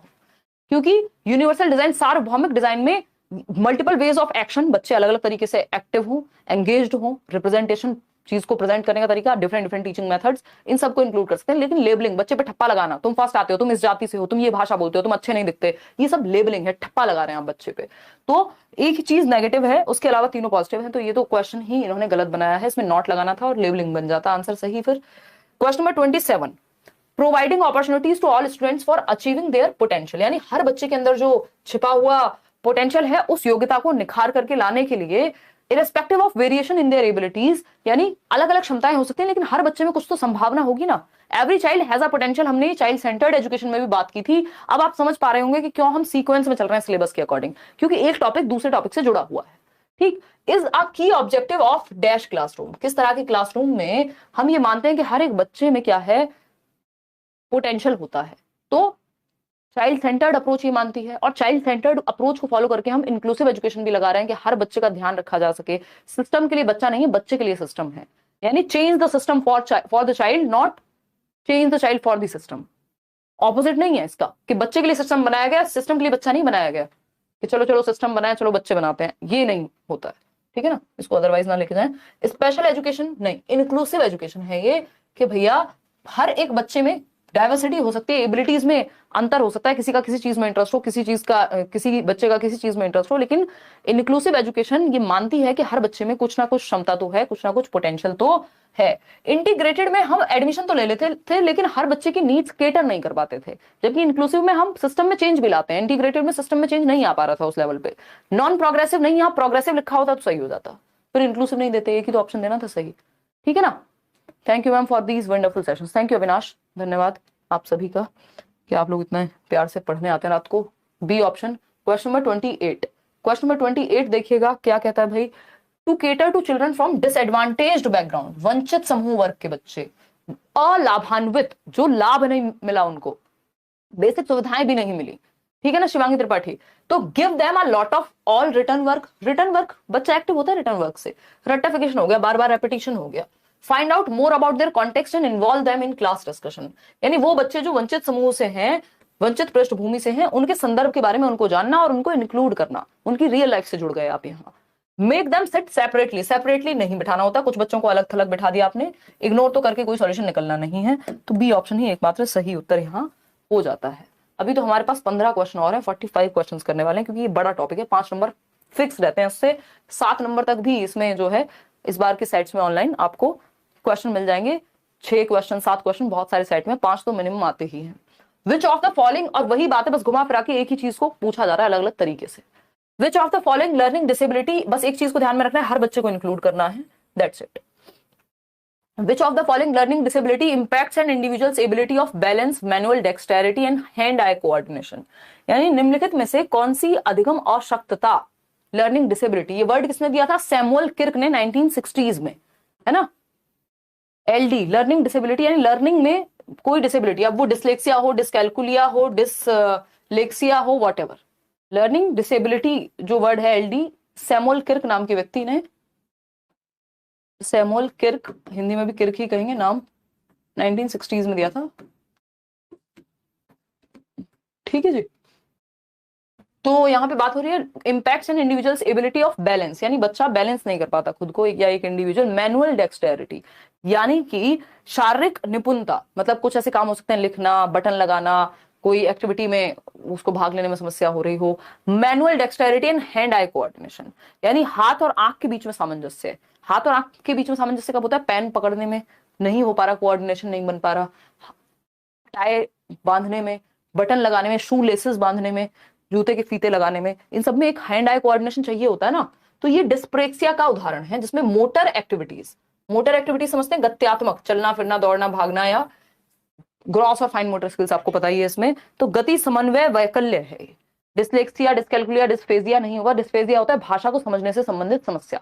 डिस्लेक्सिया आपको पता है किससे संबंधित होता है? डिस्लेक्सिया संबंधित होता है पढ़ने से, डिस्कैल्कुलिया होता है गणना करने से, यानी कि कैलकुलेशन से। तो यहाँ पे dyspraxia is the right answer, कि मोटर हैंड आई कोऑर्डिनेशन ठीक नहीं होता डिस्लेक्सिया, उसमें डिस्प्रैक्सिया में। क्वेश्चन नंबर 30 देखिए, which identifying characteristics are students with autism are likely to have। वो बच्चा जो ऑटिस्टिक है, स्वालीनता है, जिसको ऑटिज्म पे बहुत क्वेश्चन आ रहे हैं इस बार, तो उसकी क्या विशेषता होगी, कैसे पहचानेंगे?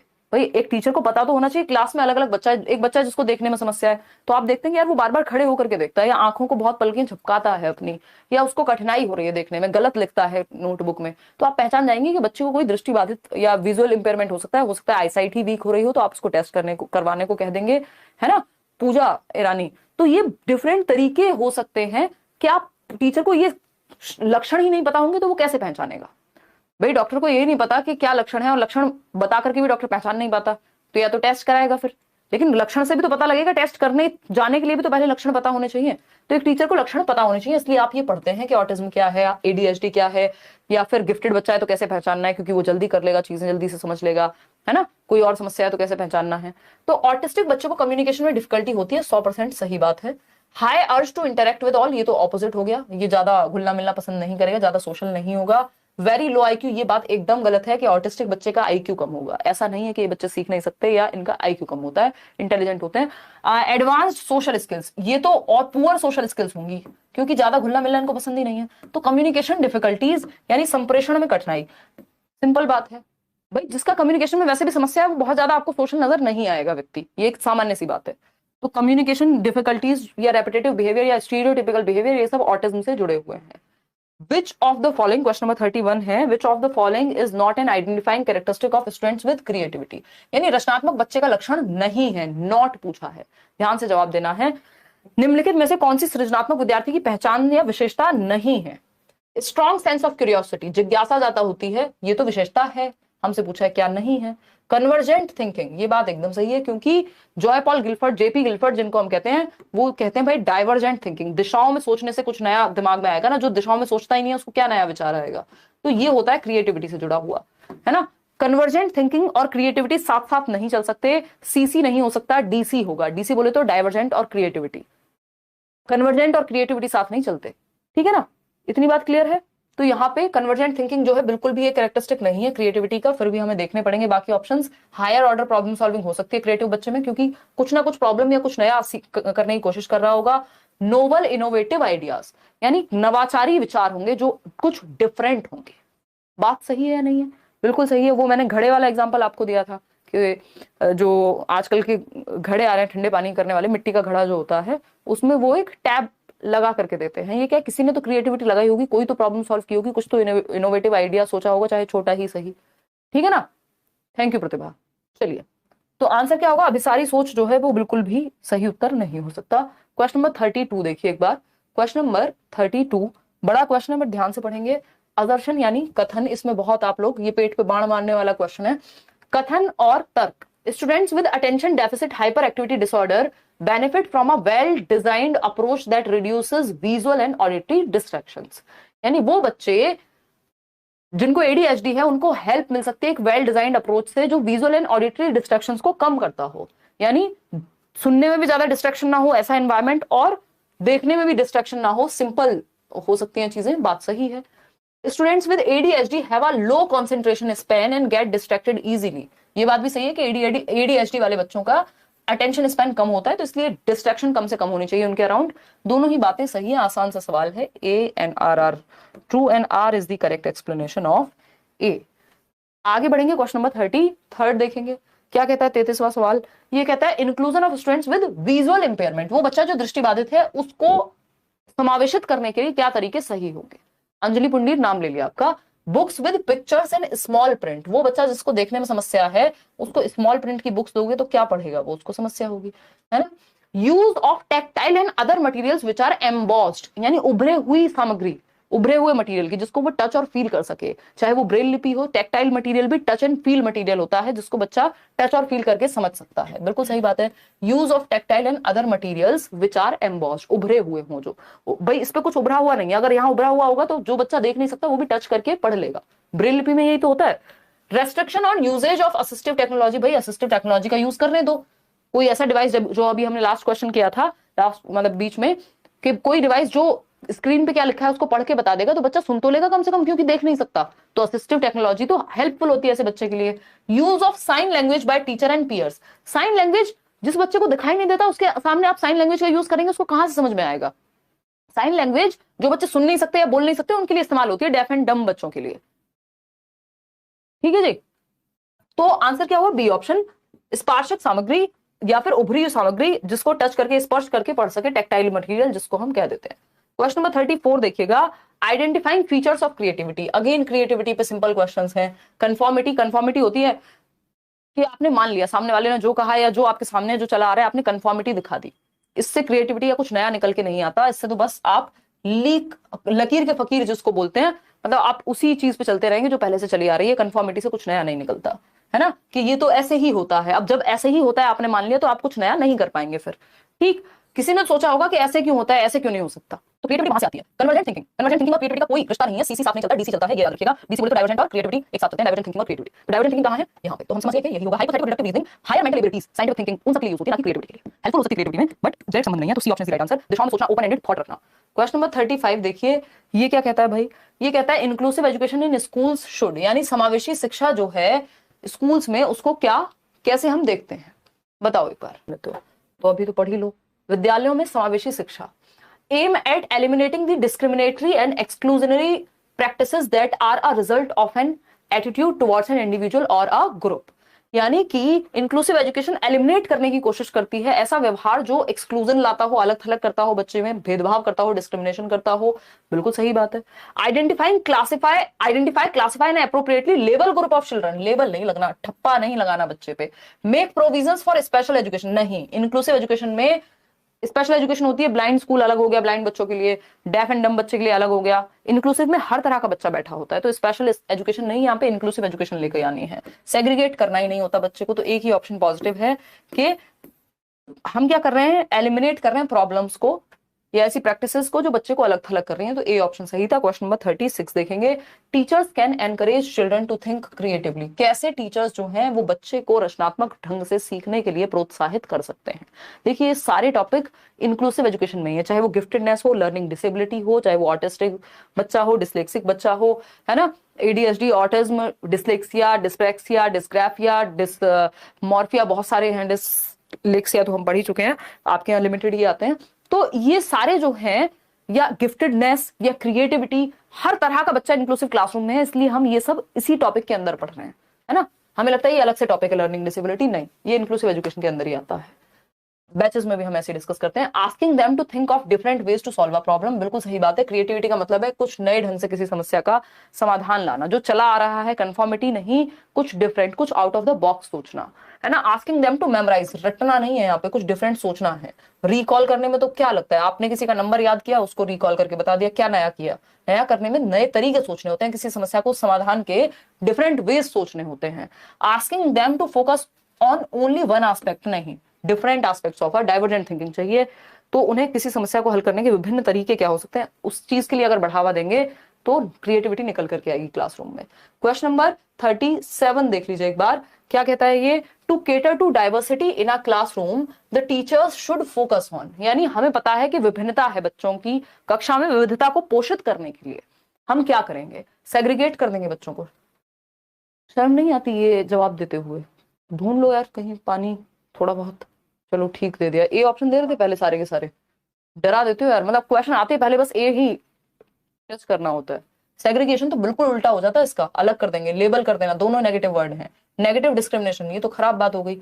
Equity is the right word, यानी समता का हम ध्यान रखें। एक चीज होती है इक्वालिटी के, दो लोगों को आप बिल्कुल बराबर ट्रीट कर रहे हैं हर तरीके से, लेकिन इक्विटी होती है जहां पे जैसी नीड है।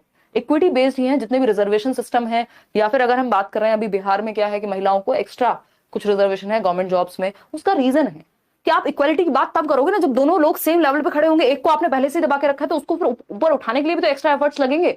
तो इक्विटी बेस्ड है ये डाइवर्सिटी का प्रिंसिपल, कि हम बच्चे के प्रति सेंसिटिव होकर के जहां जरूरत है, अगर उसको एक्स्ट्रा हेल्प या एक्स्ट्रा फेवर की जरूरत है वो भी कर देंगे। तो इक्विटी क्या है? समता। तो डाइवर्सिटी को अगर हमें केटर करना है अलग अलग बच्चों को, तो हमें हर किसी के कल्चर को, उनके बैकग्राउंड को समझना पड़ेगा, समता लानी पड़ेगी, एम्पैथी लानी पड़ेगी। क्वेश्चन नंबर 38 देखिएगा फटाफट से। क्वेश्चन नंबर 38 कहता है, in a diverse class with students from disadvantaged backgrounds a teacher should, यानी ऐसी कक्षा जहां विभिन्न क्षमताओं वाले बच्चे या विभिन्न पृष्ठभूमि वाले बच्चे हैं, उनको इंक्लूड करने के लिए टीचर को क्या करना चाहिए। तो यहाँ पे आपको फटाफट से बताना है कि क्या करना चाहिए। ऐसे बच्चे जो डिसएडवांटेज्ड बैकग्राउंड से आते हैं, हाशिए से आते हैं, वंचित समूह वर्ग से आते हैं, उनको डिस्करेज कर देंगे, नेगेटिव है तो। Encourage only children from dominant group, यानी जो ग्रुप डोमिनेंट है क्लास में सबसे ज्यादा है उसी को नहीं। Encourage only children from disadvantage, सिर्फ डिसएडवांटेज बच्चे को ही अपने अनुभव शेयर करने के लिए कहेंगे, या फिर share her own experiences and encourage all children to share experiences. क्योंकि अगर आपने सिर्फ वंचित समूह वर्ग वाले बच्चे को इक्विटी दिखानी है, बट ऐसे नहीं दिखानी कि वो पार्शियलिटी लग जाए क्लासरूम में, तो आपको क्या करना है, यहाँ पे आपको उस बच्चे को इंक्लूड करना है जो डिसएडवांटेज समूह से भी आएगा, क्योंकि बाकी बच्चे तो अपने एक्सपीरियंसेस शेयर कर देंगे। हो सकता है ये बच्चा थोड़ा झिझके अपनी बात को कहने से, क्योंकि इसने समाज में बहुत ज्यादा रिस्पेक्ट या एक्सेप्टेंस नहीं मिली, इसको अलग थलग माना गया। तो आपको क्या करना है, आप अपने एक्सपीरियंसेस से शुरू कर सकते हैं ताकि सभी बच्चे खुल जाएं और सभी बच्चे अपने अपने अनुभव शेयर करें। तो इसमें ऐसा नहीं हुआ कि आपने सिर्फ डिसएडवांटेज बच्चों को खड़ा करके लेबल कर दिया, हर तरह के बच्चों को आपने इंक्लूड कर लिया और सबके अनुभव आ गए। क्लास में बहुत मजा आता है पोल की वजह से, बहुत बढ़िया सौम्या, हम तो यहाँ ऐसे ही मूंगफली छील लेते हैं पोल की वजह से। बहुत बढ़िया निशा, क्या बात है, क्या बात है, अच्छा धन्यवाद। देखो उस मतलब ये आप सही बोल रहे हो, इससे ना एक्टिव हो जाते हैं आप लोग भी, ध्यान रहता है कि जवाब क्या है, और गलत होने पे ध्यान ज्यादा रहता है। नहीं तो आप अपने दिमाग में सोच लेंगे हाँ यही सोचा था मैंने भी, लेकिन जब आप पोल में कर देते हैं आंसर तो आपको पता चलता है कि आपने ये नहीं सोचा था, आपने गलत कर दिया है। तभी तो कई लोग पोल चेंज कर देते हैं, चीटिंग कर लेते हैं, जैसे पता लगता है ये वाला आंसर नहीं है ये वाला है ना। थैंक यू रियाज। चलिए खैर, तो आगे बढ़ते हैं। आप एज अ टीचर अपने अनुभव से शुरू करके और बच्चों को इंक्लूड करेंगे, सब अपने अपने अनुभव बताएंगे, तो एक सही माहौल क्रिएट हो जाएगा। क्वेश्चन नंबर 39, वो बच्चा भी अपने आप को एक्सेप्टेड फील करेगा जिसको समाज ने बहुत ज्यादा एक्सेप्टेंस नहीं दी है। डिसएडवांटेज इसीलिए कह रहे हैं उसको क्योंकि एडवांटेज नहीं मिल पाया कोई। असर्शन और रीजनिंग, असर्शन क्या है, कथन है, it is important to provide appropriate materials such as manipulative calculators and maths apps to students struggling with dyscalculia, यानी उन बच्चों को जो मैथ्स में जिनको समस्या है, डिस्कैलकुलिया है, उनको हम ऐसे मटेरियल, एप्रोप्रिएट मटेरियल प्रोवाइड कर सकते हैं। वो उस तरह के कैलकुलेटर हो सकते हैं जो उनको हेल्प करें, ऐसे मैथ्स के कुछ ऐप हो सकते हैं जिससे उनको आसानी से समझ में आ जाए। तो आर कौशल पढ़ लो पढ़, है ना। तो ये बात एकदम पॉजिटिव है, बच्चों को मदद हो जाएगी। Students having autism perform repetitive motor actions, ये बात भी सही है। लेकिन एक बात बताइए सर कि यहाँ पे बात तो हो रही थी कहीं और की, ले आए किसी और बात को, बात चल रही थी डिस्कैलकुलिया वाले बच्चे की, ऑटिज्म को बीच में डाल दिया रीजन के तौर पे। भाई जिस बारे में कथन था उसी के बारे में तो रीजन होना चाहिए था उस चीज का। अब कथन है कि डिस्कैलकुलिया वाले बच्चे के बारे में, उसका रीजन दे दिया ऑटिज्म वाला बच्चा। कोई सेंस बन रही है? कोई सेंस है इस बात की? नहीं है, ठीक है ना। तो हम ये कहेंगे A and R true, but R is not the correct explanation of A, यानी बातें दोनों अपनी जगह पे सही हैं कि रेपिटेटिव मोटर एक्शन करता है ऑटिज्म वाला बच्चा, है ना, या रेपिटेटिव बिहेवियर कर सकता है, और डिस्लेक्सिक बच्चों को आप दे सकते हो, डिसकैलकुलिक बच्चे को आप दे सकते हो maths app and all calculator दे सकते हो, बट ये अपनी अपनी जगह पे सही है, दोनों एक दूसरे के लिए सही नहीं है ना। ब्रेकअप हो गया इसलिए, क्यों? क्योंकि अब क्या ठीक कर रही हूँ क्यों? क्योंकि ये व्यक्ति भी सही है, ए भी सही है, आर भी सही है, लेकिन ए और आर साथ नहीं जा पा रहे हैं क्योंकि ए का जो रीजन है ए आर के लिए सही नहीं है, मतलब जो आर है वो सही उत्तर नहीं दे पा रहा है ए के बारे में, है ना। दोनों क्या है, इंडिपेंडेंटली सही है, ठीक है ना। तो ये क्या है यहाँ पे, मतलब इसको समझने में आपको दिक्कत होती है ना, तो ये फालतू एग्जांपल से याद रहेगा आपको कि दोनों एक दूसरे के लिए सही हो तभी जाके आंसर सही बन पाएगा। इस तरह के क्वेश्चंस में, पेट पे बाण मारने वाले क्वेश्चंस में ऐसा हो सकता है कि ए भी सही हो आर भी सही हो, बट अपनी अपनी जगह सही है, साथ में सही नहीं है, ठीक है ना। पॉसिबिलिटी है कि नहीं है? है। प्यार मोहब्बत की बात तो तुरंत समझ आ जाता है आपको। देखो कितना आवाम में खुशी देखिए देखिए एक बार, तो B option is the right answer, क्योंकि दोनों गलत है ये नहीं कह सकते। कह रही हैं अच्छा है, तुम्हें बहुत समझ में आती है ऐसी बातें। देखो एक बार क्वेश्चन नंबर 40, अगर हम बात करें असर्शन की, ये फिर से एक मुश्किल क्वेश्चन, मतलब मुश्किल क्या है, ये थोड़ा लेंदी हो जाता है। अगर हम बात करते हैं यहाँ कथन की, तो कथन क्या है, inclusive education refers to an education system that accommodates all children regardless of their physical, intellectual, social, emotional, linguistic और अदर कैंडिडेट्स। मतलब समावेशी शिक्षण ऐसा शैक्षिक तंत्र है जहां पे शारीरिक, मानसिक, सामाजिक समावेशन एक व्यापक दर्शन है, यानी हर तरह के बच्चे को, किसी को सोशली अगर अलग थलग महसूस हुआ है ना, या फिर अगर हम बात करते हैं किस चीज की, सोशली, इमोशनली बहुत सिंगल पेरेंट बच्चा हो सकता है जिसको इमोशनली उतना सपोर्ट नहीं मिला, या फिर फिजिकली कोई डिसेबिलिटी हो सकती है, हर तरह के बच्चे को इंक्लूड करते हैं। बात सही है मोहम्मद तबरेज? तबरेज बताइए। दीक्षा क्वेश्चन, अच्छा आप कितने क्यूट है, अच्छा धन्यवाद यार, ऑल शॉर्ट वीडियो कंटेंट मिल गया है, सही कह रहे हो। देखिए आ जाओ इधर, बहुत ध्यान लगाते हो। Inclusion is not confined to the disabled but is a broader term, बिल्कुल सही बात है। इंक्लूसिव एजुकेशन रेफर करती है एक ऐसे एजुकेशन सिस्टम के बारे में जहां पे एकोमोडेशंस हैं हर बच्चे के लिए। इसका रीजन क्या दिया है कि इंक्लूजन जो है वो सिर्फ कन्फाइंड नहीं है कि डिसेबिलिटी तक, इसमें हर तरह का बच्चा इंक्लूडेड है। दोनों बात सही है भाई, कोई दिक्कत नहीं है ना, कौन दिक्कत नहीं है, क्लियर है। चलिए आगे बढ़ते हैं। क्वेश्चन नंबर 41 देखिएगा एक बार। In an elementary classroom how should teacher view diversity? विभिन्नता को कैसे देखना चाहिए एक कक्षा में, कोई भी कक्षा हो, एलिमेंट्री हो, मिडिल हो, प्राइमरी हो, as a barrier to learning. भाई इंक्लूजन जो है वो बैरियर नहीं हो सकता, रुकावट नहीं हो सकता, हेल्पफुल होगा। इग्नोर कर देंगे डाइवर्सिटी को, जी नहीं, बिना डाइवर्सिटी के तो दुनिया नहीं चलेगी। मिनिमाइज डाइवर्सिटी, खत्म कर देंगे डाइवर्सिटी को, रोबोट्स बना देंगे सबको, मिनिमाइज कर देंगे, नहीं। As an asset since it promotes heterogeneity. एक होती है होमोजेनिटी, होमोजेनिटी मतलब सेम, सब कुछ सेम, समान, तो समान में तो फिर इंसान कहां बचेंगे। हेट्रोजेनिटी है विषमता, यानी अलग अलग तरह की विभिन्नता को हम प्रमोट कर रहे हैं, तो एक गुण के रूप में देखना चाहिए इसको। जो डाइवर्सिटी है कि ये एक एसेट है, एक संसाधन है जिसके माध्यम से हम बहुरूपता को बढ़ावा देंगे, डाइवर्सिटी को हम बढ़ावा देंगे। आगे बढ़ेंगे, 2-3 क्वेश्चन और हैं। क्वेश्चन नंबर 42, बहुत ही हिम्मत दिखाई उन लोगों ने जिन्होंने 45 क्वेश्चन एक साथ इतने लेंदी क्वेश्चंस को सॉल्व किया बैठ के। कार्तिक, अ 5th standard child has persistent difficulty in verbal and non verbal communication. यानी कार्तिक एक बच्चा है जो परसिस्टेंट है, डटा हुआ है, जब तक तोड़ेंगे नहीं तब तक छोड़ेंगे नहीं, यानी कमिटेड बच्चा है, ठीक है। नॉन वर्बल और वर्बल कम्युनिकेशन में विद हिज फ्रेंड्स, कुछ और बढ़िया मैंने ये डिफिकल्टी पढ़ना भूल गई। देखिए परसिस्टेंट तो है बट परसिस्टेंट समस्या है उसकी, बच्चा परसिस्टेंट नहीं है, डिफिकल्टी परसिस्टेंट है। वो डिफिकल्टी क्या है, कम्युनिकेट करने की डिफिकल्टी। बाद में खा लेना माता, 2 मिनट रुक जाओ, 3 क्वेश्चन बचे हुए हैं, डिस्ट्रैक्शन होता है। देखो एक बार, अगर हम बात करें कार्तिक जो 5वीं कक्षा में पढ़ता है, उसे अपने दोस्तों और शिक्षकों के साथ मौखिक और गैर मौखिक सामाजिक संवाद करने में निरंतर मुश्किल होती है।